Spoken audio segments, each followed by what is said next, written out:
Hello everyone, hope you are doing fine. Today we will be doing the summary of the poem Elegy Written in a Country Churchyard by English poet Thomas Gray. इसको 1751 में लिखा गया। इस poem में 29 stanzas है, फिर एक एपिटैफ है जिसमें 3 स्टैंजाज है। इसलिए मैंने इस पोएम को अलग अलग वीडियोस में डिवाइड किया है, जिसमें मैं 5 स्टैंजाज को पहले पढ़ाऊँगी ताकि आप लोगों को अच्छे से समझ में आए। इसके आगे के वीडियोस का लिंक मैं डिस्क्रिप्शन में डाल दूँगी।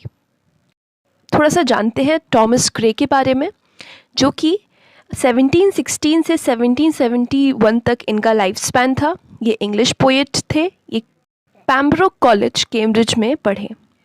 Elegy written in a country churchyard इनकी सबसे फेमस पोएम है। इस एलिजी को समझने के लिए हमें ग्रेवयार्ड पोएट्स के बारे में थोड़ा जानना पड़ेगा। ग्रेवयार्ड पोएट्स 18th सेंचुरी में पोएट्स होते थे जो कि मेडिटेटिव यानी सोच समझकर लिखी जाने वाली जो पोएम्स होती हैं, ये हम बहुत मनन में हैं, चिंतन में हैं और हम पोएम्स लिखते थे। और वो यूजुअली ग्रेवयार्ड यानी कि जो कब्रगाह होता है वहाँ पर वो सेट होती थी। उनका थीम जो डेथ है और दुख है, ये सब उनके थीम्स होते थे। थॉमस ग्रे के अलावा Thomas Parnell, Edward Young, Robert Blair भी ग्रेवयार्ड पोएट्स थे या फिर ग्रेवयार्ड पोएट्री करते थे। लेकिन elegy written in a country churchyard सबसे फेमस पोएम है इनमें से, और ये भी एक ग्रेवयार्ड में सेट है। और पोएट के कई विचारों जैसे अमीर गरीब, डेथ और कई सारे थीम्स को ये बार बार सामने लाती है। इसके नाम में एलिजी है। एलिजी एक ऐसी पोएम होती है जो किसी की डेथ को मर्न करने के लिए, किसी की डेथ का दुख मनाने के लिए लिखी जाती है।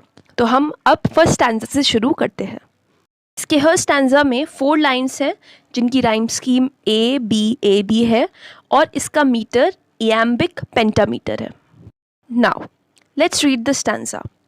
The curfew tolls the knell of parting day. The lowing herd went slowly over the lea. The ploughman homeward plods his weary way and leaves the world to darkness and to me. First line. Poet अब describe कर रहा है जो भी वो देख रहा है उस ग्रेवयार्ड से। पहली line, the curfew. Curfew means जो इवनिंग बेल होती है जो कि बजाई जाती है सिग्नल करने के लिए कि अब शाम हो रही है, वो बेल बज रही है और वो सिग्नल क्या दे रही है? The knell of parting day. अब नेल क्या है? ये भी एक बेल होती है जो कि कब बजाई जाती है? जब कोई मर जाता है। तो जो कर्फ्यू है, कर्फ्यू की बेल ये सिग्नल दे रही है कि जो दिन ढल रहा है अब, यानी दिन भी जा रहा है, मर रहा है, तो वो एक नेल की तरह सिग्नल दे रही है। The lowing herd wind slowly over the lea. Lowing herd means जो मूइंग काउज है, जो कैटल है, वो धीरे धीरे चलते हुए चली जा रही हैं जो ग्रासलैंड है उसके ऊपर। अब आप समझ जाइए, क्योंकि शाम हो रही है तो बेल बज रही है कि दिन का अंत हो चुका है, दिन जाने वाला है। वहीं जो कैटल है वो वापस चल के धीरे धीरे करके लौट रही है। Third line, the ploughman homeward plods his very way. Ploughman means farmer, और वो भी अपने होमवर्ड जा रहा है यानी अपने घर की ओर जा रहा है चलते हुए। और उसके वेरी वे पे, यहाँ पर वेरी वे में ट्रांसफर्ड एपिथेट है। ट्रांसफर्ड एपिथेट मीन्स कि वेरी मीन्स थका हुआ, और यहाँ पे वेरी वे कहा गया है, लेकिन असल में रास्ता तो थका हुआ नहीं हो सकता। पूरे दिन काम करने के बाद थका हारा फार्मर अपने घर की ओर चला जा रहा है, और वो इस वर्ल्ड को, इस दुनिया को मुझे और डार्कनेस, अंधेरे को सौंप कर जा रहा है।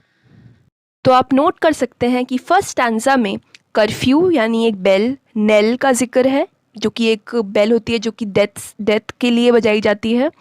लोइंग हर्ड, कैटल का जिक्र है, और एक फार्मर का जिक्र है। वेरी वे में ट्रांसफर्ड एपिथेट है कि और जो डार्कनेस और खुद पोएट का यानी मी का भी जिक्र है। ये चीज़ें मेंशन्ड है फर्स्ट स्टैंजा में। Now let's read the second stanza. Now fades the glimmering landscape on the sight, and all the air a solemn stillness holds, save where the beetle wheels his droning flight, and drowsy tinklings lull the distant folds. Now first line, now fades the glimmering landscape on the site. क्योंकि अब सूरज ढल रहा है तो जो scene था सामने वो अभी तक चमक रहा था, लेकिन अब वो धीरे धीरे वो चमकता हुआ सीन फेड हो रहा है। तो आप इमेजिन कर सकते हैं कि ये बहुत ही सुंदर दृश्य होगा कि धीरे धीरे सूरज की जो आभा रोशनी है वो ढल रही है और फेड हो रही है। Second line, and all the air a solemn stillness holds. और जो एयर है, जो पूरी हवा, आबो हवा है, वहाँ की सारी सराउंडिंग है पोइट के अराउंड, उसमें एक बहुत ही शांत, उसमें एक रुका हुआ एक एलिमेंट है, ऐसा लगता है बहुत ठहराव है। Save where the beetle wheels his droning flight, that is third line. लेकिन वैसे तो ठहराव है, लेकिन बस सेव यानी एक्सेप्ट, किसको छोड़कर? जो बीटल, जो छोटा सा कीड़ा होता है, आपने देखा होगा सुंदर सा, वो अपनी ऐसे ज़ की आवाज़ करते हुए फ्लाइट ले रहा है, ठीक है, यानी उड़ रहा है। व्हील्स इज ड्रोनिंग फ्लाइट का मतलब उड़ना, तेज़ गति से ऐसे बज़ करते हुए जो कीड़े उड़ते हैं वो। Fourth line, and drowsy tinklings lull the distant folds. और ड्राउजी टिंकलिंग्स यानी जो शीप या कैटल है उसके गले में जो टिंकलिंग्स यानी बेल्स होती है ना छोटी छोटी, उनकी भी टिंकलिंग की आवाज़ ऐसे आती है ना, टन टन टन टन की आवाज़ आती है ना, वो भी बड़े दूर से आ रही है। अब यहाँ पे फोल्ड्स का मतलब है स्मॉल हिल्स। तो स्मॉल हिल्स से जो शीप वापस लौट रही होंगी तो वो चलते चलते जा रही हैं, तो वो आवाज़ आ रही है और बहुत ही नींद नींद जैसी वो आवाज़ लग रही है। ड्राउजी मीन्स स्लीपी और बहुत ज़्यादा थका हुआ, और लल का भी मतलब होता है सुला देना। तो ऐसा लग रहा है कि वो सबको सुलाते हुए वो आवाज़ जा रही है लोरी की तरह। I hope it's clear. Now the third stanza, let's read it. Save that from yonder ivy mantled tower, the moping owl does to the moon complain, of such as wandering near her secret bower, molest her ancient solitary reign. First line, save that from yonder ivy mantled tower.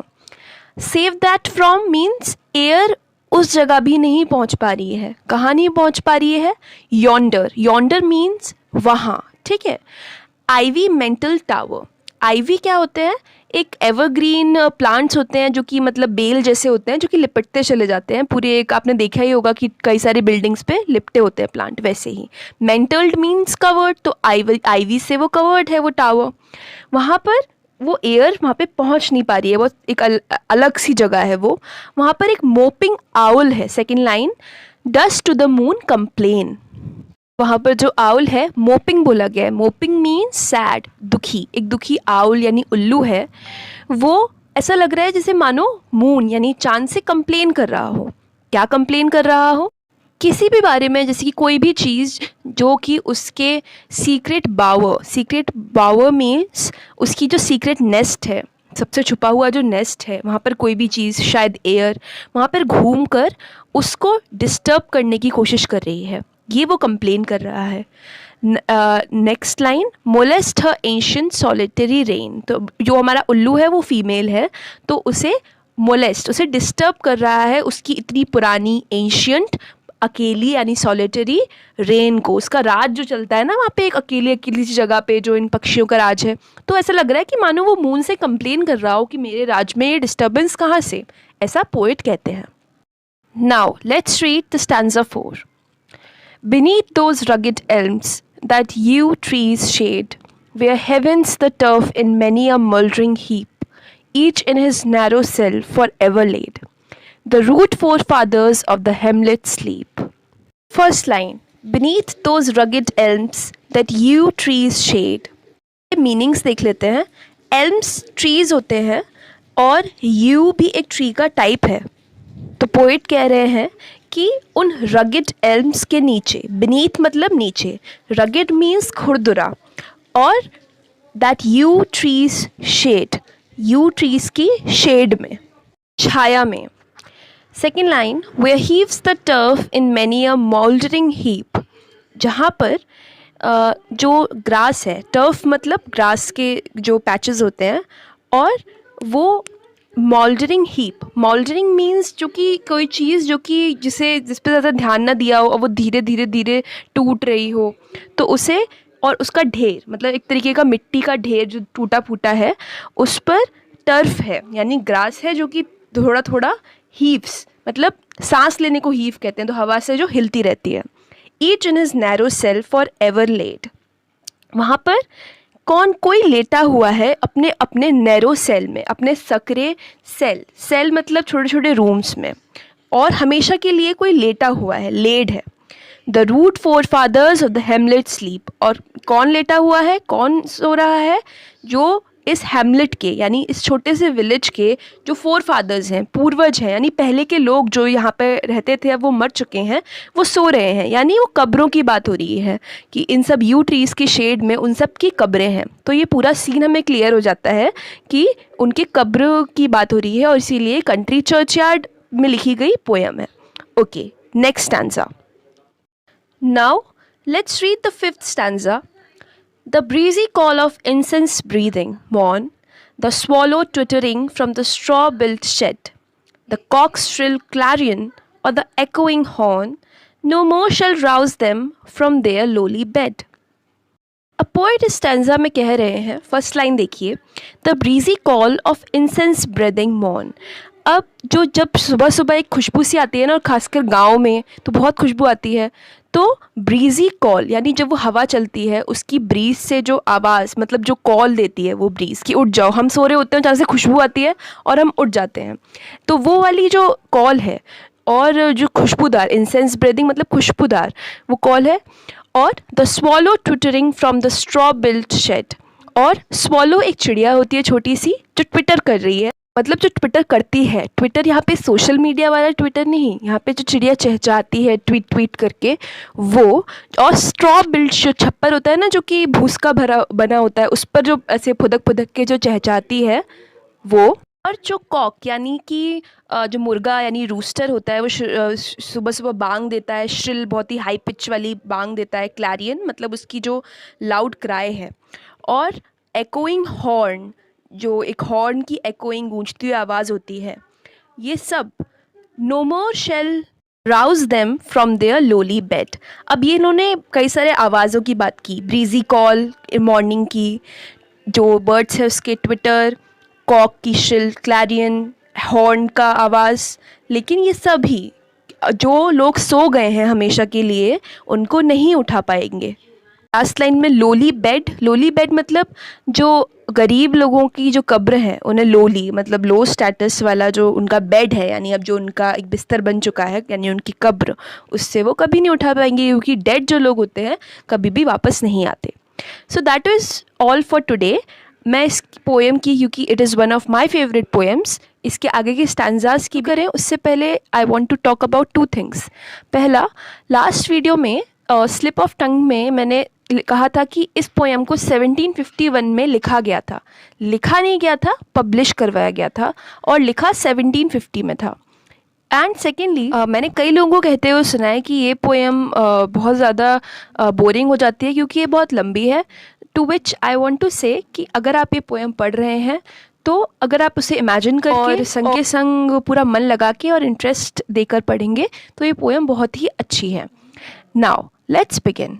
Stanza 6. For them no more the blazing hearth shall burn, or busy housewife ply her evening care. No children run to lisp their sire's return, or climb his knees the envied kiss to share. Last stanza में हमने पढ़ा था उन लोगों के बारे में जो मर गए हैं, उन्हीं का ग्रेवयार्ड डिस्क्राइब करता है पोएट। तो उन मरे हुए लोगों के बारे में पोएट स्टैंजा में कह रहा है, for them no more the blazing hearth shall burn, यानी जो लोग मर गए हैं उनके लिए चूल्हा यानी हर्थ कभी नहीं जलेगा, ब्लेजिंग मतलब जलता हुआ, लेकिन वो नहीं जलेगा। सेकेंड लाइन, और बिजी हाउस वाइफ प्लाई हर इवनिंग केयर, या फिर उनकी जो हाउस वाइफ्स होंगी ना अब उनकी केयर करेंगी क्योंकि वो मर चुके हैं। प्लाई मीन्स बहुत काम करना।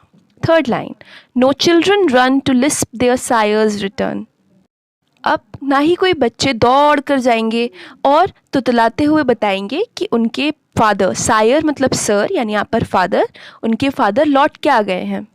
यहाँ पर लिस्प का मतलब तुतलाना होता है, तुतलाकर बच्चे बोलते हैं ना, अले अले पापा आ गए अब वो भी नहीं होगा।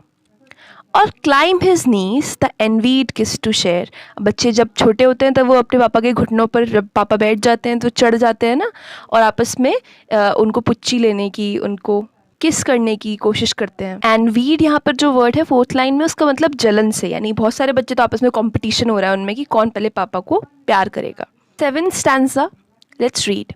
Off did the harvest to their sickle yield, their furrow of the stubborn glebe has broke. How jocund did they drive their team afield, how bowed the woods beneath their sturdy stroke. Poet उन्हीं मरे लोगों की life को imagine करते हुए बोलते हैं। First line, oft did the harvest to their sickle yield, यानी वो अपने हार्वेस्ट को, यानी जो भी फसल होती है खेत में, उसको अपने सिकल से, सिकल आपने देखा होगा जो हम हसिया बोलते हैं, ऐसे राउंडेड सा एक टूल होता है, उससे वो काटते थे। Second line, their furrow oft the stubborn glebe has broke. इसका मतलब कि जब वो खेत जोतते हैं, और आपने देखा होगा कि फील्ड्स में यानी खेतों में लंबे लंबे पगडंडियाँ बना दी जाती हैं, लंबी लंबी मिट्टी की लाइनें होती हैं, तो उनको वो जो बहुत ही कठोर मिट्टी होती है, स्टबन मतलब ज़िद्दी, मिट्टी यानी लैंड, तो उसको तोड़ देती है। Third line, how jocund did they drive their team afield. यहाँ पर जोकन का मतलब होता है बहुत खुश, और टीम का मतलब यहाँ पर है कैटल यानी जानवरों से। तो पोएट कहते हैं कि कैसे वो कितने खुशी से अपने जानवरों को हाँकते हुए फील्ड से लेकर आते थे। Fourth line, how bowed the woods beneath their sturdy stroke. Bowed का मतलब झुकना, वुड्स का मतलब ट्रीज या फॉरेस्ट, बीनीथ मतलब नीचे, और स्टडी मतलब कॉन्फिडेंट या सॉलिड, स्ट्रोक मतलब वार करना। तो यहाँ पर पोएट कह रहे हैं कि किस तरह जो फॉरेस्ट थे यानी पेड़ थे, वो अपने आप लगता था मानो झुक रहे हों जब फार्मर्स उनके ऊपर अपने औजार से वार करते थे उन्हें काटने के लिए। Stanza, let not ambition mock their useful toil, their homely joys and destiny obscure. Not grandeur, here with a disdainful smile, the short and simple annals of the poor. ये स्टैंजा बहुत फेमस भी है और कई सारे questions भी पूछे जाते हैं यहाँ से, क्योंकि इसमें पर्सोनिफिकेशन का यूज़ है। First line, let not ambition mock their useful toil. Ambition का मतलब महत्वाकांक्षा, मॉक मतलब मजाक उड़ाना, टॉयल का मतलब मेहनत। पर पोएट कहते हैं कि महत्वाकांक्षा यानी बड़ी बड़ी बातों को, इन फार्मर्स की मेहनत और लगन का कभी मजाक मत उड़ाने देना। Their homely joys and destiny obscure, उनके छोटे छोटे जो जीवन के सुख थे, खुशियाँ थी, और उनकी जो किस्मत थी ऑब्सक्योर रह गई, यानी उसे कोई ज़्यादा जानता नहीं है, उसका भी कभी मजाक मत उड़ाने देना।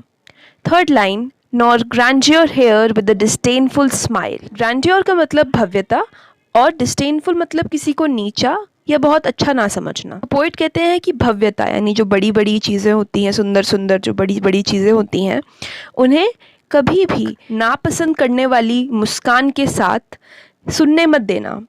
क्या नहीं सुनने देना? Fourth line, the short and simple annals of the poor, जो गरीब लोगों के छोटे और सीधे सादे उनकी जो कहानियाँ हैं वो मत सुनने देना। अब थोड़ा सा समझ लेते हैं। यहाँ पर एम्बिशन और ग्रैंड्योर को पर्सोनिफाई किया गया है, यानी ये क्वालिटीज़ होती हैं लेकिन इनको एक पर्सन्स की तरह दिखाया गया है, और उन लोगों को दर्शाया गया है इनके थ्रू जो कि बहुत बड़े बड़े होते हैं, बहुत अमीर होते हैं, और वो छोटे लोगों की बातों को बड़ा नीचा समझते हैं। तो पोएट कहते हैं कि नहीं, इन लोगों को जो कि बहुत एम्बिशन रखते हैं, बहुत ग्रैंड हैं, उन लोगों को और चीज़ों को, इन सीधे सादे गरीब लोगों की चीज़ों पर हंसने मत देना और मजाक मत उड़ाने देना। Now 9th stanza, the boast of heraldry, the pomp of power, and all that beauty, all that wealth ever gave, awaits like the inevitable hour.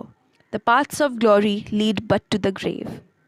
Stanza बहुत ही ट्रू है और सुंदर है, और हम आज भी इसको अपनी लाइफ से कनेक्ट करके समझ सकते हैं। इससे हमें इस पोएम की इम्पोर्टेंस समझ में आएगी। First line, the boast of heraldry, the pomp of power. Boast मतलब शेखी बकारना, अपनी अपनी बातें बताना। heraldry मतलब जो कि मान सम्मान सोसाइटी में मिलता है ना, खासकर जो पद से मिलता है, कोई किसी की बड़ी नौकरी लग गई या किसी को कोई ऑनर मिला वो। पॉम्प मतलब बहुत ज़्यादा शोबाजी जो हम कहते हैं ना वो। और पावर आप जानते ही हैं, शक्ति का प्रदर्शन। इसका मतलब जो कि मान सम्मान और पद से मिलने वाली जो शेखी बखारी जाती है, दिखावा किया जाता है, इसी तरह शक्ति का जो दिखावा किया जाता है। Second line, and all that beauty all that wealth ever give, और वो सारी सुंदरता जो कि रुपए पैसे के संग आती है। फॉर एग्ज़ाम्पल आज हम अंबानीज़ को देखें तो उनके पास कितने बड़े बड़े महल जैसे घर हैं, होटल्स हैं। हम भी कहते हैं कितना सुंदर है सब कुछ, और हम आसपास ही अगर हमसे कोई ज़्यादा अमीर होता है तो हम उसका घर को देख के कहते हैं वाओ ये कितना सुंदर है। Third line, awaits alike the inevitable hour, the paths of glory lead but to the grave. तो ये सब कुछ, ये बड़ी बड़ी चीज़ें, ये सुंदरता, ये पैसा, शोहरत, ये सब इनएविटेबल आवर। इनएविटेबल मतलब जो कि होना ही होना है, जिसको कोई टाल नहीं सकता। तो आवर यानी घंटा, यानी वो समय, यानी डेथ। डेथ को कोई नहीं टाल सकता। वो डेथ उनका वेट भी वैसे ही करती है जैसे कि वो गरीब लोगों का वेट करती है। डेथ किसी में भेदभाव नहीं करती। और आप देखेंगे कि इंसान ज़िंदगी भर ग्लोरी, फेम, पैसे के पीछे भागता है, लेकिन सब के सब अंत में मर जाते हैं। कितने भी, चाहे वो फेमस हों, चाहे कितने भी अमीर हों, चाहे गरीब हों, सबको अंत में मरना ही है। तो पोइट जो हैं वो कह रहे हैं कि अमीरों बहुत घमंड मत करो, क्योंकि तुमको भी मरना ही है। जैसे गरीब लोग ग्रेव्स में लेटे हैं, वैसे ही तुम भी एक दिन ग्रेव्स में लेटे होगे। Now 10th stanza. Nor you, ye proud, impute to these the fault, if memory over their tomb no trophies raise. Where through the long-drawn aisle and fretted vault, the pealing anthem swells the note of praise. ये lines भी बहुत सुंदर हैं। First line, nor you ye proud impute to these the fault. Proud का मतलब घमंडी, impute का मतलब दोष लगाना, यहाँ पर फॉल्ट का मतलब गलती।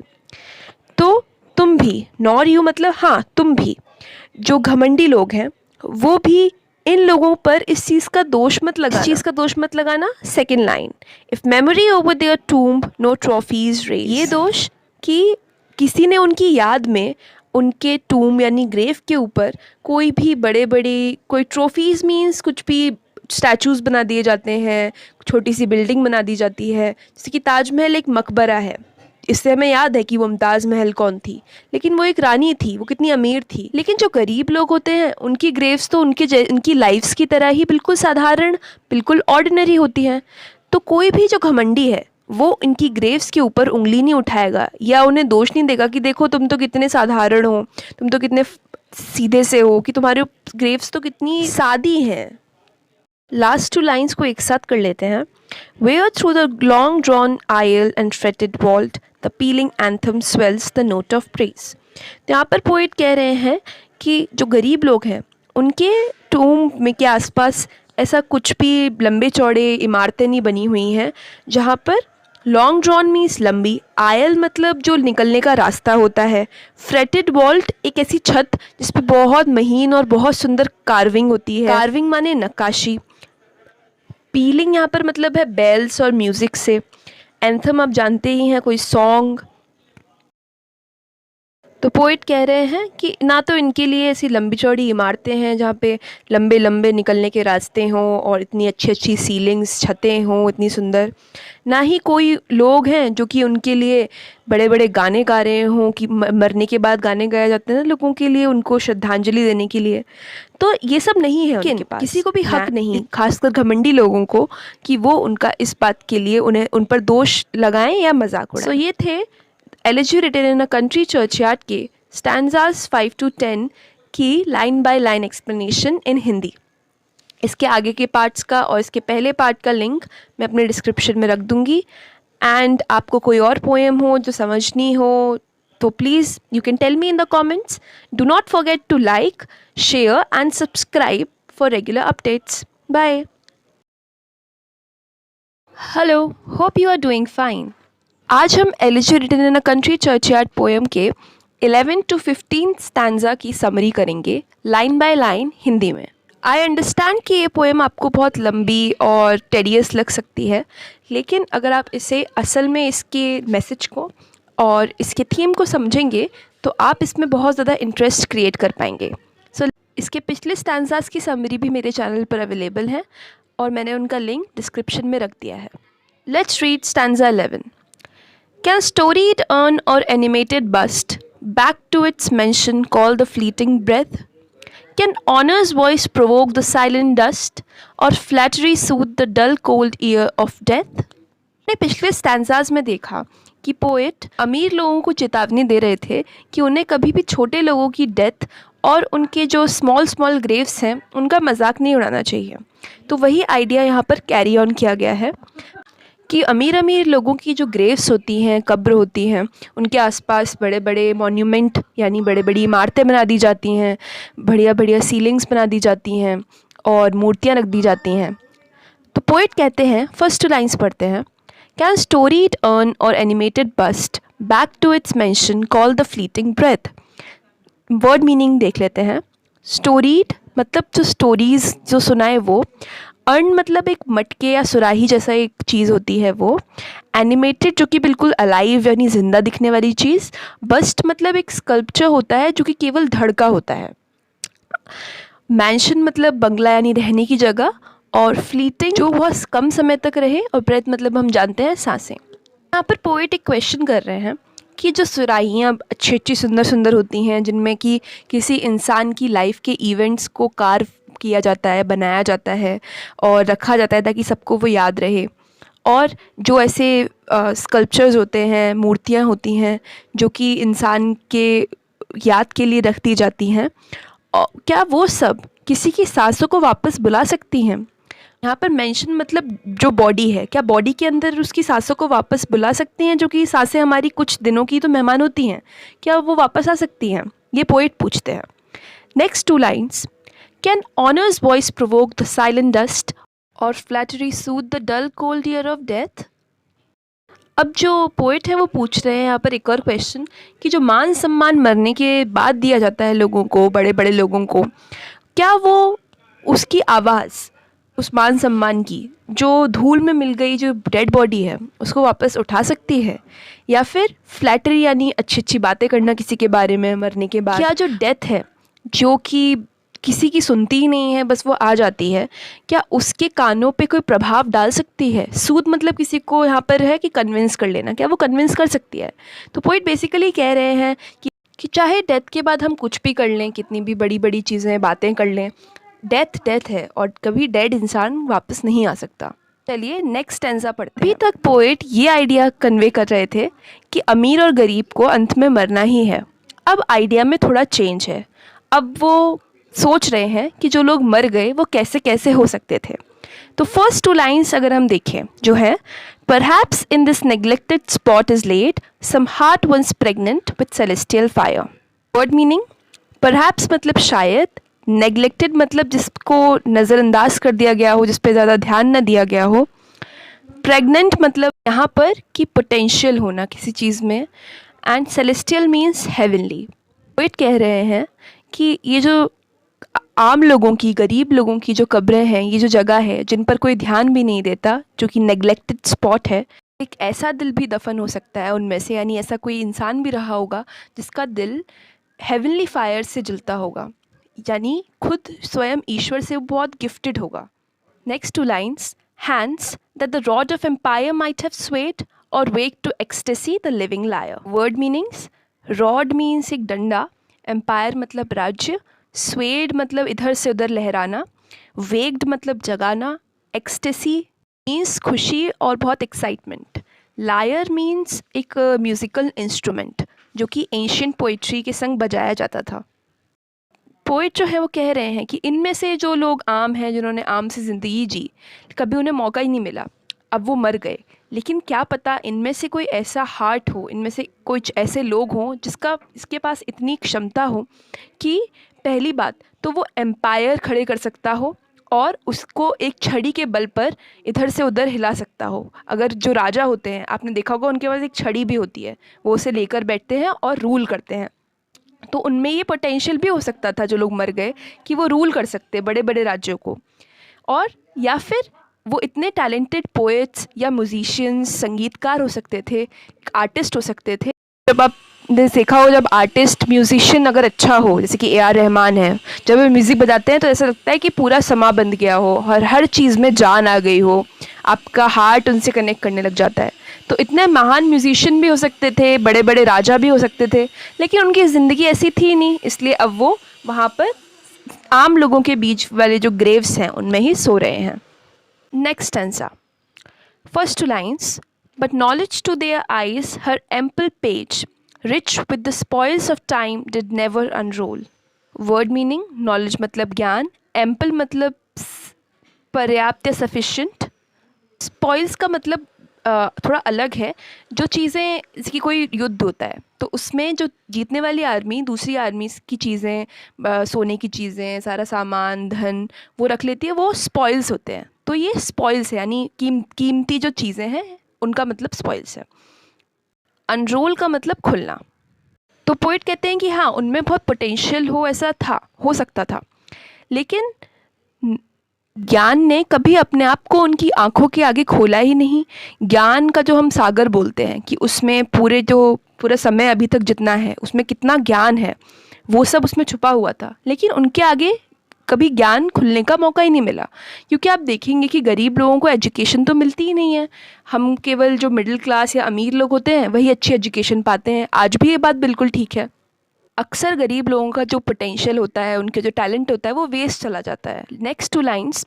Chill penury repress their noble rage and froze the genial current of the soul. Word meaning: penury मतलब बहुत गरीबी, रिप्रेस मतलब दबा देना, नोबल मतलब ऊंचा, ऊंचे ख्याल वाला, फ्रोज मतलब जमा देना, जीनियल मतलब बहुत फ्रेंडली और मिलनसार। अब लास्ट लाइन्स में आप याद रखिए कि पिछले वाले स्टैंजा में उन्होंने हेवनली फायर का जिक्र किया था।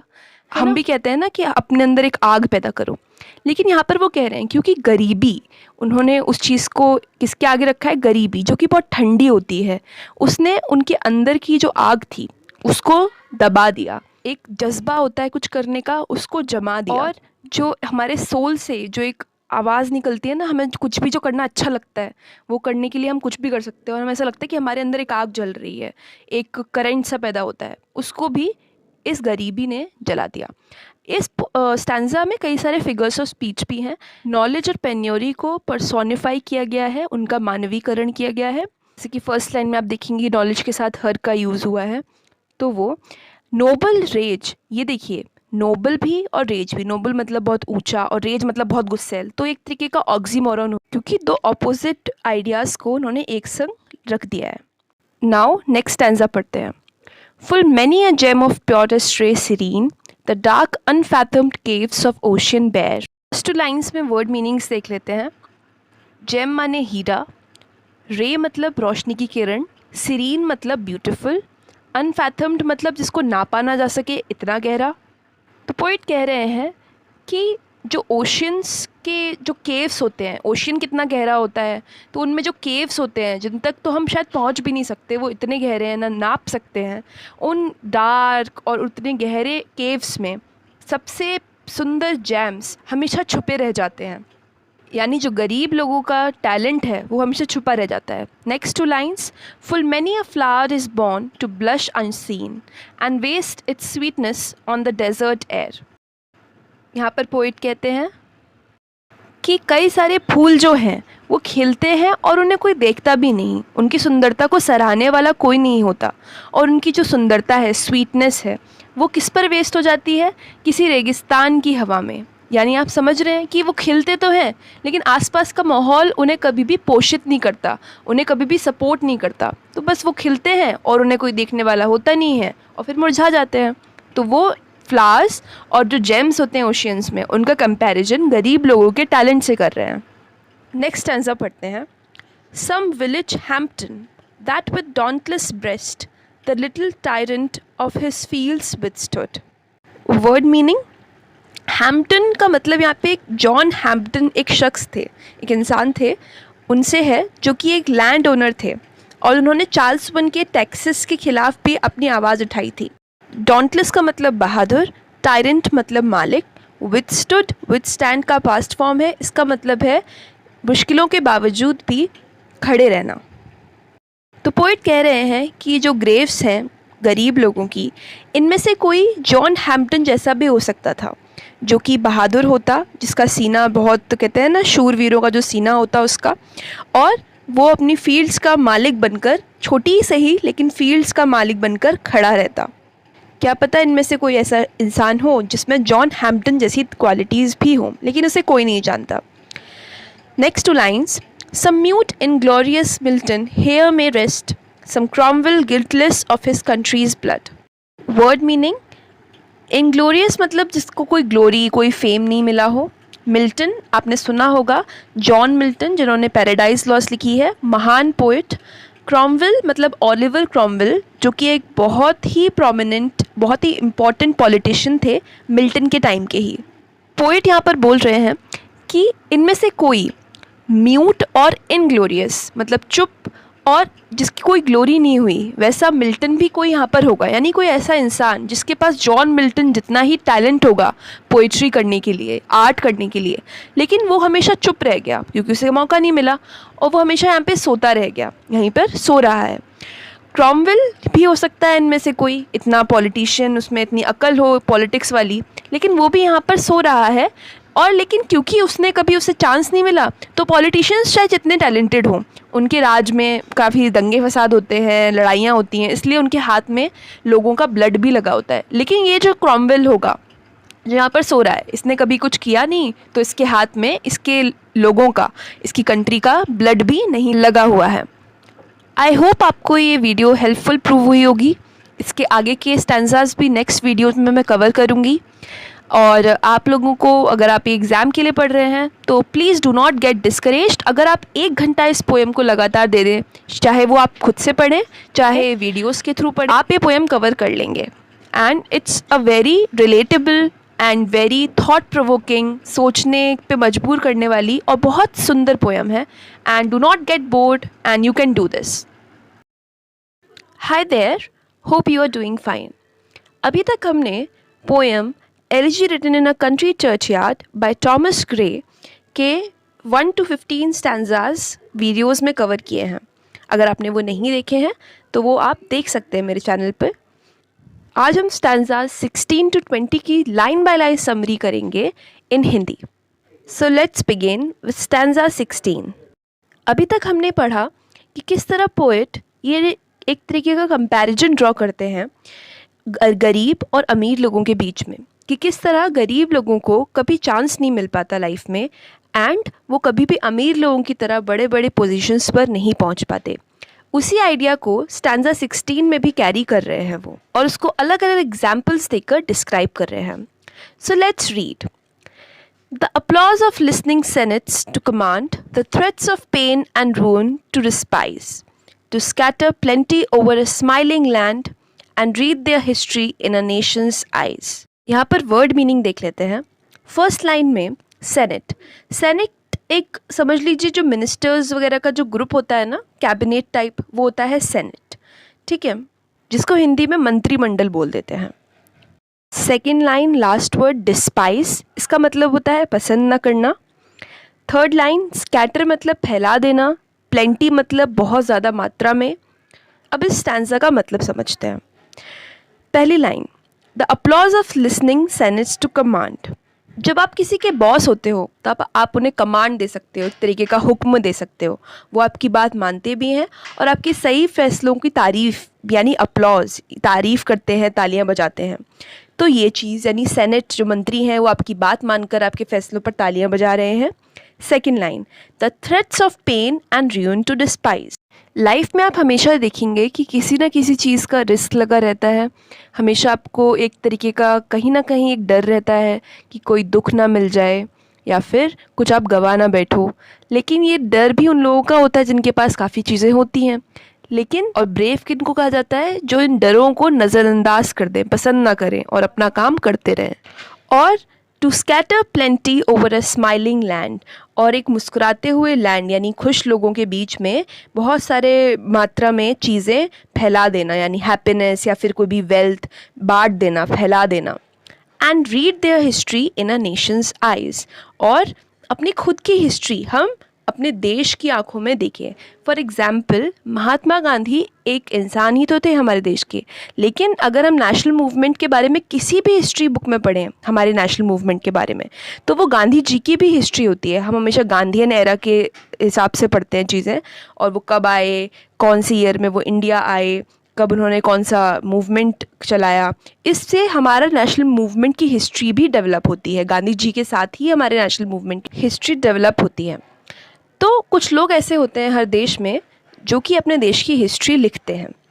तो ये सब चीज़ें इन्होंने बोली हैं। अब इसका क्या मतलब है वो आगे के स्टैंजा में वो आइडिया बताया जाएगा। नाउ दिस इज स्टैंजा 17, पर इसकी फर्स्ट 3 वर्ड्स को हम पढ़ेंगे तो हमें पिछले स्टैंजा से कनेक्शन समझ में आ जाएगा।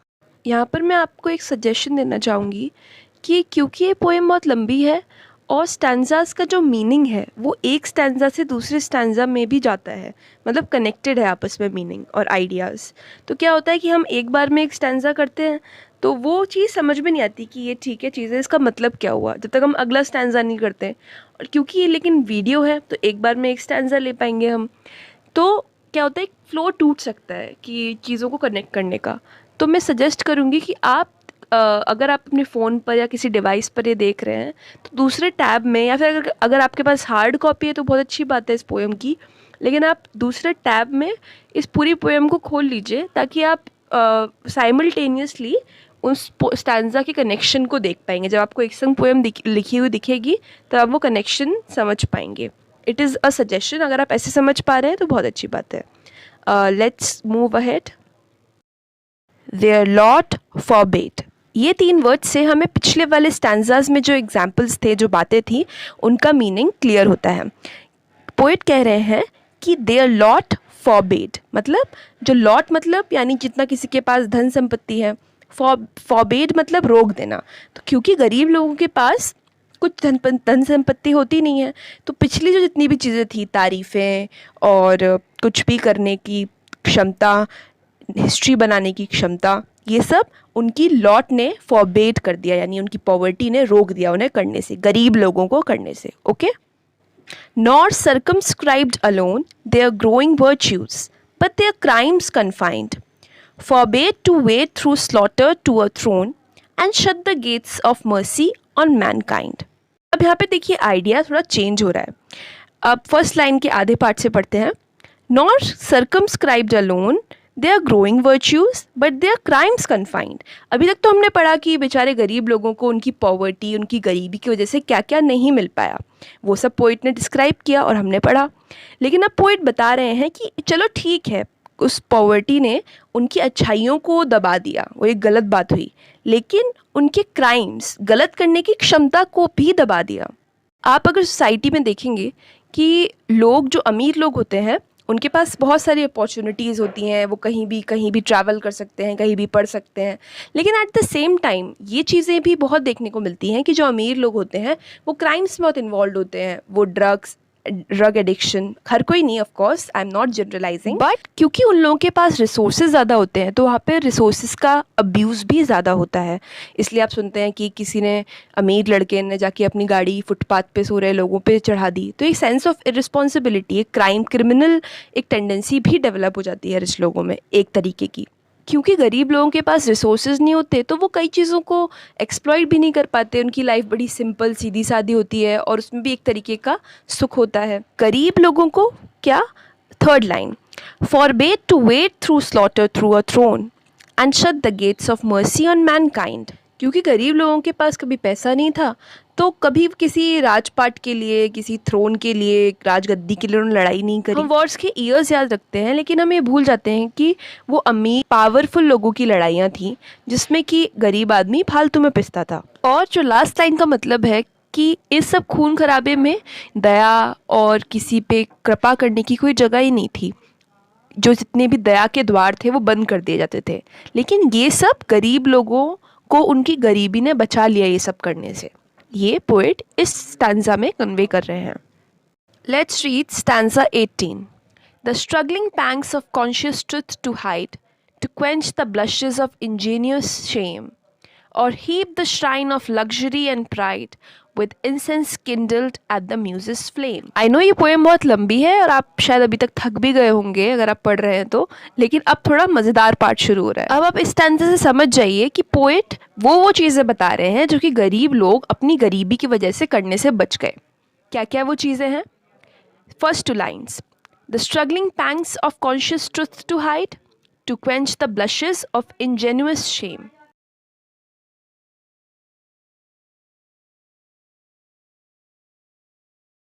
पैंग्स का मतलब होता है दर्द, क्वेंच का मतलब होता है कि बुझाना, ऐसे प्यास बुझाते हैं वो। ब्लशेस मतलब शर्म से जो ब्लश करते हैं हम। इंजेनुअस मीन्स जो कि इनोसेंट हो, बहुत सच्चा हो वो। जब आप एक पावरफुल इंसान होते हो तो आप बड़े बड़े काम करते हो, उन बड़े बड़े काम को करने में काफ़ी गड़बड़ें भी होती हैं और बहुत बहुत आपसे क्राइम्स भी हो जाते हैं। तब आपको गिल्ट भी आती है अंदर से, आपको लगता है कि अरे मैंने क्या कर दिया, तो उस चीज़ का पेन भी फील होता है, लेकिन आपको उस सच को दबाना भी है तो वो और पेनफुल हो जाता है क्योंकि आप बता भी नहीं सकते किसी को, क्योंकि आप एक पोजीशन पे बैठे हो। अब जो अंदर से जो शेम आ रही है, शर्म आ रही है जो कि सच्ची है, आपको लग रहा है कि आपने गलत किया, उसको भी आपको दबाना है, बुझाना है, नीचे रखना है। ये भी एक स्ट्रगल है।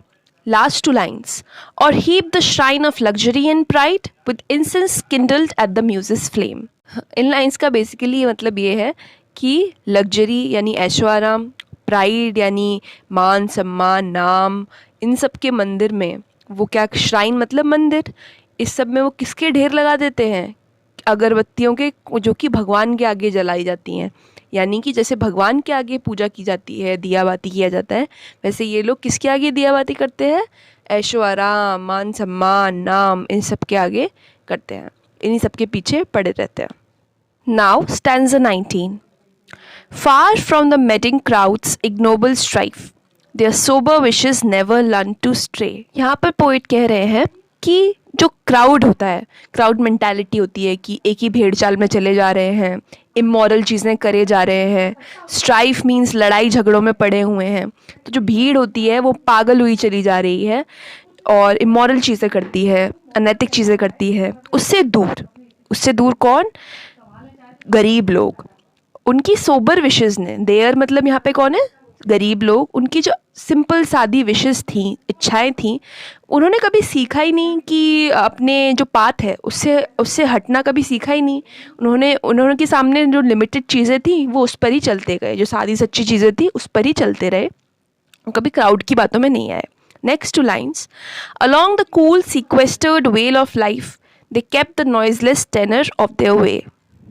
लास्ट लाइन्स के वर्ड मीनिंग्स देख लेते हैं। सीक्वेस्टर्ड मतलब होता है आइसोलेटेड, जिस चीज़ को अलग थलग कर दिया गया हो वो। वेल मतलब होता है वैली, जो दो माउंटेन्स के बीच में जगह होती है वो होता है वैली। टेनर मतलब समझ लीजिए टोन या तरीका। तो वो पोइट लास्ट लाइन्स में कह रहे हैं कि उनका जो अलग थलग आइसोलेटेड, जिस वो वैली में रहते थे, लाइफ की, ज़िंदगी की जिस जगह पर रहते थे, जो कि सबसे अलग थी, कूल थी, ठंडी थी, मतलब उसमें कुछ भी झगड़े पचड़ेबाजी नहीं थी। गरीब लोगों ने बिल्कुल शांति से, नॉइजलेसली जो उनकी लाइफ का वेज थे, तरीके थे, वो वैसे के वैसे ही रखे। अच्छा, तो जो ये फर्स्ट लाइन है स्टैंजा की, ये एक बहुत बड़े नॉवलिस्ट की बहुत फेमस नॉवल का भी टाइटल है, जो कि उस नॉवलिस्ट ने यहीं से लिया था।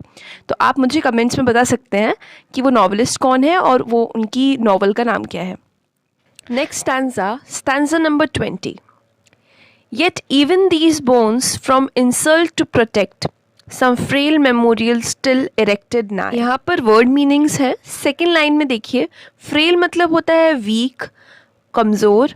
मेमोरियल जो कि किसी की मेमोरी में खड़ा किया गई कोई इमारत या फिर कुछ भी छोटी सी कोई चीज़। इरेक्टेड मतलब खड़ा कर देना। नाय मतलब नियर। तो पोइट कह रहे हैं कि जो गरीब लोग हैं, जो अभी दफन हैं, उनकी बोन्स को इंसल्ट यानी बेइज्जती से बचाने के लिए एक ऐसे ही जो ज़्यादा अच्छी क्वालिटी का मेमोरियल नहीं है उसे बना दिया गया है। इरेक्ट मतलब खड़ा करना या बनाना, तो बना दिया गया है। वहीं पे नाय मतलब होता है नियर, पास में ही। Next two lines, with uncouth rhymes and shapeless sculpture decked, implores the passing tribute of a sigh. जो बड़े बड़े लोग होते हैं उनके यहाँ तो बड़े अच्छे अच्छे उनके बारे में पोइट्री सुंदर सुंदर लिखी जाती है, लेकिन यहाँ पर क्योंकि वो अनएजुकेटेड और गरीब लोग हैं, तो उनके लिए जिन्होंने भी लिखा होगा वो भी अनएजुकेटेड और गरीब होंगे। तो ऐसे ही बहुत जो अच्छे राइम्स, अनकूथ मतलब जो बहुत टाइडी ना हो, शेप्ड ना हो अच्छे से, तो वैसी पोएम ऐसी मतलब लिख दी जल्दी जल्दी में किसी ने। और स्कल्पचर जिसकी बहुत अच्छी शेप भी नहीं है, ऐसे ही एक मूर्ति वहाँ पर लगा दी गई। डेक्ड मतलब वहाँ पे सजा देना या लगा देना। Implores the passing tribute of a sigh, implores मतलब भीख मांगना या मांगना कोई चीज़। तो वो ये सब जो चीज़ें थोड़ी बहुत लगा दी गई हैं, ये मांगती हैं कि कोई अगर गुजरे तो एटलीस्ट उन्हें, जो लोग दफन हैं वहाँ पर, उन्हें ऐसे साए से सांस छोड़ना होता है ना, कि हम कोई दुख में या फिर सोच में ऐसे ऐसे करते हैं, उसे साए बोलते हैं। तो एटलीस्ट साए देकर वो उनको श्रद्धांजलि दें, ट्रिब्यूट दें, इसलिए ये सब चीज़ें वहाँ पर लगा दी गई हैं थोड़ी बहुत। तो ये थे elegy written in a country churchyard by Thomas Gray के stanzas 16 to 20। I hope I have tried my best to explain it to you. फिर भी आपको लगता है कि यहाँ पे मैं कुछ एडिशन कर सकती हूँ, कुछ एक्स्ट्रा इन्फो कर सकती हूँ, कुछ रिकमेंडेशंस अगर आपको देनी है तो आप कमेंट्स में दे सकते हैं। आपको कुछ क्वेश्चंस हो, क्वेरीज हो, वो भी आप कमेंट्स में छोड़ सकते हैं। I will try to answer. And please like, share and subscribe this channel. And goodbye and take care. Hi there, hope you are doing fine. आज हम करेंगे elegy written in a country churchyard के stanzas 21 to 25। इससे पहले के videos में मैंने पहले के स्टैंजास यानी स्टैंजास 1 to 20 कवर करे हुए हैं, आप मेरे चैनल पर वो देख सकते हैं। So let's begin. Stanza 21, सबसे पहले first two lines लेते हैं। Their name, their years, spelt by the unlettered muse, the place of fame and elegy supply. Poet यहाँ पे कह रहे हैं कि their name, their years, यानी वो जो गरीब लोग थे उनके नाम, और उनके years यानी जो लाइफ उन्होंने स्पेंड की, जो लाइफ यहाँ पर बिताई, इसने लिखा है उनके बारे में किसी अनएजुकेटेड, अनलेटर्ड मतलब जिसे लेटर का अक्षर ज्ञान ना हो, किसी अनएजुकेटेड इंसान ने ही उनके बारे में लिखा है। म्यूज़ मतलब जो एक पोइट्री करने की जो प्रेरणा होती है, लेकिन वो प्रेरणा किसी अनपढ़ इंसान की है। जो शब्द उनके बारे में लिखे गए हैं वो किसी अनपढ़ इंसान के हैं, और उन्हीं शब्दों से जो उनका नाम और उनकी लाइफ है उसके बारे में हम जानते हैं। उसका जो प्लेस ऑफ फेम और एलिजी जो उनके लिए शोक बनाया गया है, और जो उनकी थोड़ा बहुत फेम है उनके बारे में जो हम जानते हैं, वो केवल उस इंसान, उस अनएजुकेटेड इंसान के लिखने भर से जानते हैं।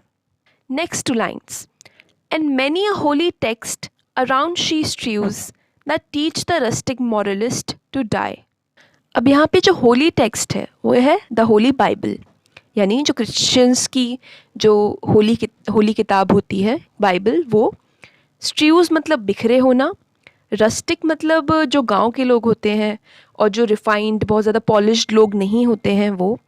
मॉरलिस्ट यानी जो दिल के अच्छे हैं, यहाँ पर जो मॉरल्स की बात करते हो, नैतिकता की बात करते हो, अच्छी बातें करते हो, वो मॉरलिस्ट।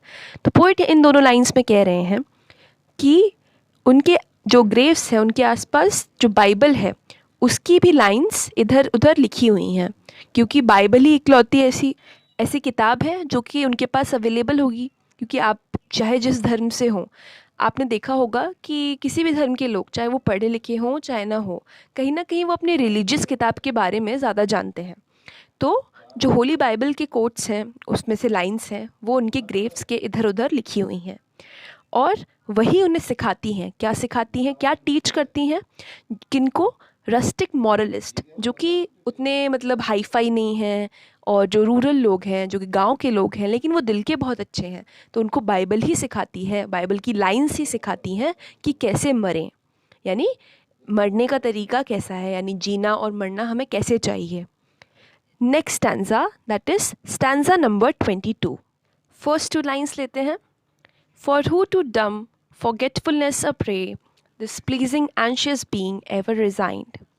इन लाइन्स का मतलब हल्का सा टेढ़ा लग सकता है, पर ध्यान देने पर ही समझ आ जाएंगी। यहाँ पर पोइट कह रहे हैं कि जो लोग फॉरगेटफुलनेस यानी भूले जाने के शिकार होते हैं। यानी ये गरीब लोग जिनको पता है कि मरने के बाद उन्हें भुलाया जाएगा, उन्हें कोई याद नहीं रखेगा। और ज़्यादातर लोगों के संग इस धरती पर यही होता है, मरने के बाद कुछ दिनों बाद जो उनके रिश्तेदार होते हैं वो भी भूल जाते हैं, फिर कुछ सालों बाद रिश्तेदार भी नहीं रहते, तो वो हर किसी को हम भूल ही जाते हैं मरने के बाद।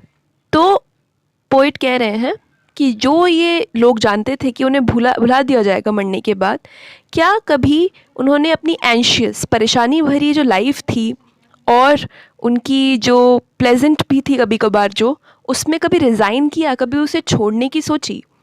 फिर next two lines, left the warm precincts of the cheerful day nor cast one longing lingering look behind. और या फिर उन्होंने जब दिन अच्छा होता था, उनका खूब खुशी भरा होता था, प्रिसिंक्ट्स मतलब जगह, तो ऐसी जगह ऐसे दिन पर क्या वो एक बहुत चाहत भरी और बहुत मतलब रह जाने वाली जो नज़र होती है ना, वो डालता था?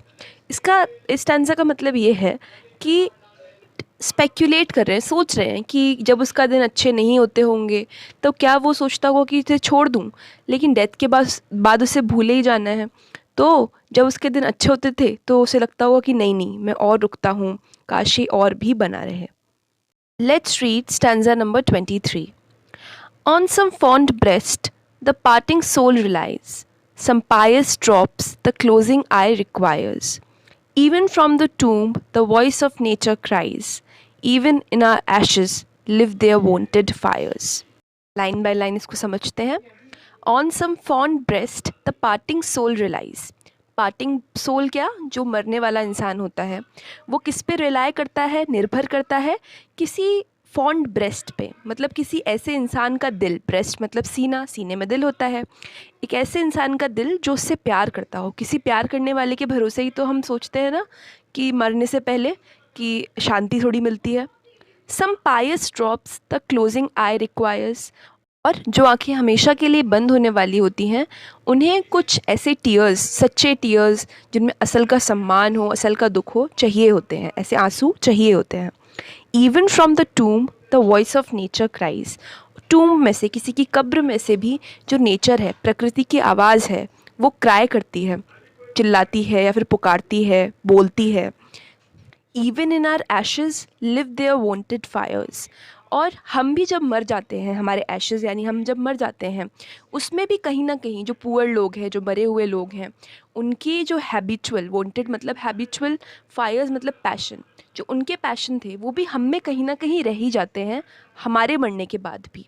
पे जो ह्यूमन नेचर है, उसकी जो लीनिएज होती है ना, कि हम एक दूसरे से कनेक्टेड हैं जनरेशन वाइज भी, कि हम चाहे किसी को पर्सनली ना जानते हों, लेकिन हमारी आदतें, हमारा जो इमोशंस होते हैं हमारे, वो काफ़ी कुछ सेम होते हैं एक दूसरे से। Let's read stanza number 24। For thee who mindful of the unhonoured dead, दोस्त in these lines their artless tale relate. If chance by lonely contemplation led, some kindred spirit shall inquire thy fate.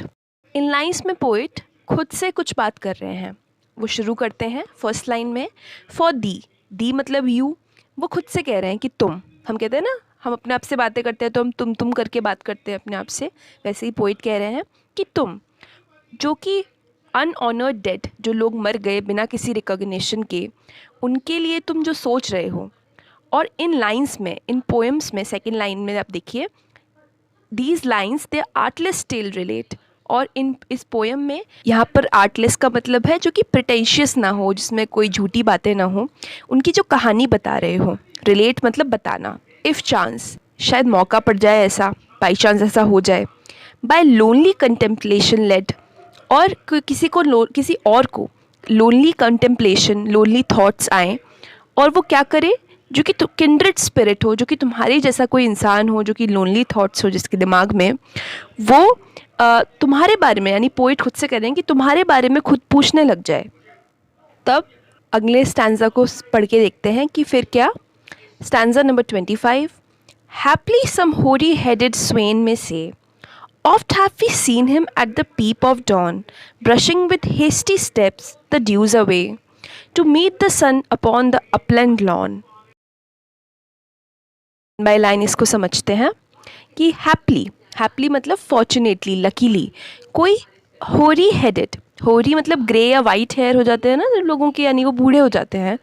तो स्वेन मतलब जो कि उस गांव का इंसान, यानी कोई बूढ़ा गांव वाला लकीली कह सकता है। क्या कह सकता है? सेकंड लाइन कि अक्सर, ऑफ्ट, हमने इसको देखा है। हिम कौन है यहाँ पे? पोइट। उसके बारे में कोई गांव वाला क्या कह सकता है कि अक्सर हमने इसको देखा है जब सुबह होने वाली होती है। पीप ऑफ द डॉन, डॉन मतलब सुबह जब सूरज उगता है, और जब यानी सूरज चमकने को होता ही है तब। Brushing with hasty steps the dews away, और जल्दी जल्दी, हेस्टी स्टेप मतलब जल्दी जल्दी चलते हुए जाना। और जो ओस की बूंदें सुबह सुबह पड़ी होती हैं इधर उधर घास पे, तो उन्हें ऐसे ब्रश करते हुए हमने ऐसे जाते हुए देखा है ना। जब हम चलते हैं घास पे, गीली घास पे, तो ओस की बूंदें इधर से उधर हो जाती हैं। To meet the sun upon the upland lawn, और किस लिए जाता है? ताकि सन से मिल सके, सूरज से मिल सके, जो कि अपलैंड यानी थोड़ा जो उठा हुआ एरिया, हिल जैसा जो एरिया है, वहाँ पर सन से ये मिल सके। तो ये थे elegy written in a country churchyard by Thomas Gray के स्टैंजास 21 to 25। इसके आगे के स्टैंजास जो कि हैं 26 to 29, और फिर एपिटेफ भी मैं इस चैनल पर कवर करूँगी, तो you can watch that. And अगर आपका एग्ज़ाम है तो ऑल द वेरी बेस्ट। ये पोएम लंबी है बस, लेकिन ख़त्म होने ही वाली है। अगर आपके लिए ये वीडियो हेल्पफुल प्रूव हुई हो तो kindly like, share and subscribe. आपके कोई क्वेरीज, क्वेश्चंस हैं तो वो आप कमेंट करके बता सकते हैं। I will try to respond to them. Thank you, have a nice day, goodbye, take care. Hi there, hope you are doing fine. आज हम करेंगे elegy written in a country churchyard के stanza 26 to 29। इसके पहले के stanza 1 to 25 भी मैंने अपने चैनल पर अलग अलग वीडियोस में अपलोड किए हैं। You can watch that. So let's begin line by line explanation of these stanzas. Let's read stanza 26. There are at the foot of yonder nodding beech that wreathes its old fantastic roots so high, his listless length at noontide would he stretch and pour upon the brook that babbles by. Last stanzas में हमने पढ़ा था कि poet imagine कर रहे हैं कि कैसे कोई गांव वाले या फिर गांव वाला इंसान पोइट के बारे में डिस्कस करते होंगे। तो इस स्टैंजा में भी वही है। फर्स्ट लाइन में पोइट कह रहे हैं कि वो उनके बारे में कहते होंगे कि वहाँ पर, there at the foot of yonder nodding beech, beech tree होता है तो वो हिलता है, तो नॉडिंग है ना, उसके फुट पर यानी उसके नीचे, वहाँ पर। Second line, that wreathes its old fantastic roots so high, जिसकी रूट्स बहुत ट्विस्टेड है। रीड मतलब गोल गोल बनाना, ओल्ड है बहुत ज़्यादा, जैसे बरगद का पेड़ होता है ना वैसे ही, और वो हाई भी है, यानी ब्रांचेस से भी रूट्स लटकने लग जाती है ना बहुत पुराने पेड़ों के, तो वैसा ही एक पेड़ है। तो उस बीच ट्री के नीचे थर्ड लाइन में, his listless length at noon tide would he stretch. Listless length मतलब जो उनकी बॉडी है, जिसको ज़्यादा होश नहीं है, मतलब बेफिक्री में, वो नून में, शाम के टाइम पे उसके नीचे लेट जाते थे। स्ट्रेच मतलब लेट जाना, बीच ट्री के नीचे पोएट लेट जाते हैं। And pore upon the brook that babbles by, जो ब्रुक यानी छोटी सी नदी जो कि बगल से होकर से आवाज़ करते हो जाती है, जब नदी की आवाज़ को बैबलिंग भी कहते हैं, और उसको देखते थे। पोर मतलब देखना, घूरना। Let's read the next stanza, stanza number 27. Hard by yon wood, now smiling, as in scorn, muttering his wayward fancies he would rove, now drooping, woeful wan, like one forlorn, or crazed with care, or crossed in hopeless love. Poet का ही description है। Close by yon wood, now smiling as in scorn, उस would के यानी उस forest के पास smile करता था वो, जैसे कि थोड़ा डिसअप्रूवल हो। स्कॉन मतलब किसी चीज़ को रिजेक्ट कर देना, या डिसअप्रूवल, कोई डिसअपॉइंटमेंट हो, उसमें वो स्माइल करता था। Muttering his wayward fancies he would row, muttering मतलब बोलना, धीरे धीरे ना मटर करते हैं, जब बुदबुदाते हैं कुछ तो उसे मटरिंग कहते हैं। उसकी जो फैंसीज थी, इमेजिनेशंस थी, उनको बोलते बोलते रोविंग करता था, घूमता था। और वेवर्ड मतलब स्टबन, ज़िद्दी जो फैंसीज थी ना, मतलब जो किसी का पैशन होता है उनके बारे में बुदबुदाता रहता था, वो घूमता रहता था। Now drooping woeful wan like one forlorn, लेकिन अब वो कैसा है? ड्रूपिंग है, झुका हुआ है, दुखी है, और पेल सा पड़ गया, या फिर अब होता है ना कि किसी की चेहरे की चमक चली जाती है, उसे वार्निंग आ गया है। और जैसे कि वो कोई अकेला हो, और क्रेज्ड विद केयर और क्रॉस्ड इन होपलेस लव। ऐसा लगता है कि दुनिया की दिक्कतों ने, जो केयर, चिंताओं ने उसको बहुत ज़्यादा पागल सा कुछ कर दिया है, या फिर उसको अनरिक्विटेड लव, ऐसा लव जिसको रेसिप्रोकेट नहीं किया गया, वापस नहीं मिला हो वो लव उसे, उसमें वो डिसअपॉइंटेड रहता है। ये सब पोइट के डिस्क्रिप्शन है, जो कि पोइट बता रहे हैं कि गांव वाले उनके बारे में बात करते होंगे। Let's move to the next stanza, that is stanza 28। One morn I missed him on the customed hill, along the heath and near his favourite tree.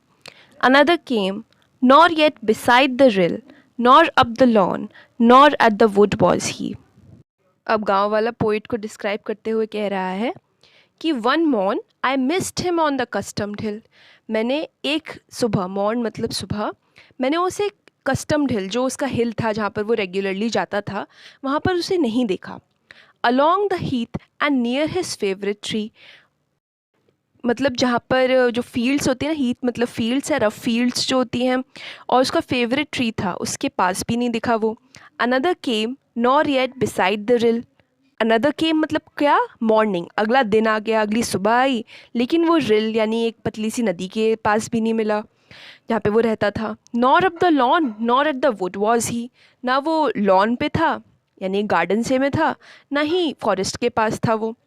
मतलब पोइट उससे कहीं भी नहीं दिखा गांव वाले को। पोइट खुद को ही डिस्क्राइब कर रहे हैं कि गांव वाले को दिखना वो एक दिन बंद हो गए। Let's read the next stanza, stanza number 29। The next with dirges due in sad array, slow through the church-way path we saw him borne. Approach and read, for thou canst read the lay, graved on the stone beneath yon aged thorn. अब गाँव वाला क्या बता रहा है कि the next with dirges due in sad array. Next मतलब next morning, 2 दिन तक तो, 2 मॉर्निंग्स तक तो दिखे नहीं पोइट, लेकिन जो थर्ड मॉर्निंग थी उसमें वो दिखे। सैड सॉन्ग्स थे, फ्यूनरल सॉन्ग्स जो होते हैं ना, डर्जेस, वो थे। और प्रोसेशन मतलब जो रैली टाइप की निकाली जाती है ना, अब कोई मर जाता है, वो दिखे। वो सैड थे, बहुत दुखी थे। Slow through the church way path we saw him borne, और चर्च वे का जो पाथ था, चर्च में जाके, ग्रेवयार्ड तो चर्च में ही है ना, जिसके बारे में ये पोयम है, वहाँ पर लौट के पोयम हमारी आ रही है अंत होते होते, और चर्च की ओर उनको पाथ पे ले जा रहे थे। बॉर्न मतलब लेकर जाना, पकड़ कर ले जाना है। Approach and read, for thou canst read the lay. वो कह रहे हैं गांव वाले कि आओ, अप्रोच और रीड, पढ़ो, क्योंकि ब्रैकेट में लिखते हैं क्योंकि तुम पढ़ सकते हो। अभी तक हमने इस पूरी पोएम में क्या पढ़ा था कि गांव वाले एजुकेटेड नहीं हैं, लेकिन यहाँ पे गांव वाले क्या कह रहे हैं कि आओ, तुम आओ और पढ़ो द ले मतलब सॉन्ग, वो सॉन्ग पढ़ो जो कि उसके ग्रेव स्टोन पे, क्रिश्चियंस में ग्रेव स्टोन्स होते हैं ना, जो कि हर ग्रेव के ऊपर लगे होते हैं, उस पर एनग्रेव्ड है, उस पर कार्व्ड है, वो वाला सॉन्ग तुम पढ़ो। और वो किसके नीचे है, एजेड थॉर्न, एक मतलब एक झाड़ी सी है बहुत पुरानी, उसके नीचे वो स्टोन लगा हुआ है। तो यहाँ पर देखिए, एक गांव वाला इंसान हमको कह रहा है, रीडर्स को कह रहा है कि आओ, उसके ग्रेव स्टोन पे जो लिखा हुआ है ना वो पढ़ो। तो ग्रेव स्टोन पे जो लिखा जाता है उसको बोलते हैं एपिटैफ। तो इस पोएम में भी एक हेडिंग है द एपिटैफ, उसके अंदर 3 स्टैंजाज हैं कि ग्रेव स्टोन पर पोइट के क्या लिखा होगा, वो 3 स्टैंजाज और हैं, then this poem would be completed. Let's do the epitaph now. First stanza. Here rests his head upon the lap of earth, a youth to fortune and to fame unknown.